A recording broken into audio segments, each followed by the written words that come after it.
Hello, guys. Welcome back to the Laker family, where the Lakers capped off another great win versus the Atlanta Hawks. They beat them 107-99.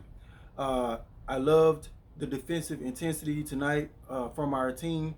Um, no, things were not perfect.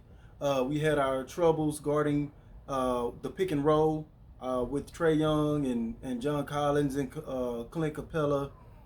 We did have our troubles here and there. But for a hot 3 point shooting team as the Atlanta Hawks, they shot 38% tonight. For us to hold a killer 3 point team like this to under 100 points is very, very impressive. And very few people don't understand just how hard today's game is to hold a team under 100 points. Any team for that matter. Ask the Brooklyn Nets, who just gave up like 150 to the Washington Wizards. It's very, very tough. Uh, and so I give my team so much credit for that. People can be quick or to easily judge this team and say the game was maybe too close for their liking. Uh, that's fine, but you have to kind of judge by looking across the league at what how other teams are looking defensively. So from the eye test, no, we don't look as good last year, but that's just because you're not actually seeing high flying people just jumping and blocking shots to out of bounds. Knocking balls into the stands. You're not seeing that, so it's kind of a deceptive looking type of defense this year. And we're still getting the job done, but just in a different type of way. Um, and like I said, it's not perfect. There's still some things we need to shore up. But compared to other teams across the league, we're looking damn good defensively. Um, I felt like our guards did a great job containing Trae Young tonight. They made him work for everything. He ended up with like 25 points, but I think he was like 7 to 12 from the field. So it wasn't one of those highly impactful scoring games that you normally would see out of Trae Young. Dennis Schroeder had a big part to play in that. Good game from Schroeder. He had like 16 points. He was a defensive pest all up in Trae Young's mug all night, defending him the full length of the court. Alex Caruso, same thing. Whenever he got in, he was making life miserable for Trae Young. Now, granted, Trae Young is a very underrated passer. So he was still making some things happen on pick and rolls. Guys had to come up high because he's highly capable of knocking down a 3 point shot from the logo. But by doing that, sometimes we had to give up a lob here or there. The big man would show sometimes, but wouldn't retreat quick enough back to his man, and we would find ourselves giving up a lob. Um, Marc Gasol is probably the only one looking not fleet of foot enough. He's looking like a glacier out there.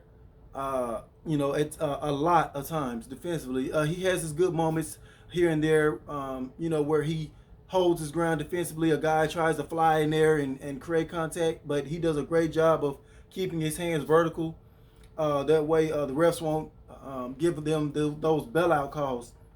So Marc Gasol does do some things, some positive things out there, but you can also see the downside of it, where you have to kind of just take him out of the game because he's too slow. So that's a glaring issue that we're going to have to shore up. I don't mind Marc Gasol having minutes, but we need to acquire another big man, another true block defensive big man to sub in and get some of those minutes. Um, I felt like, yeah, there were a lot of questionable calls this game.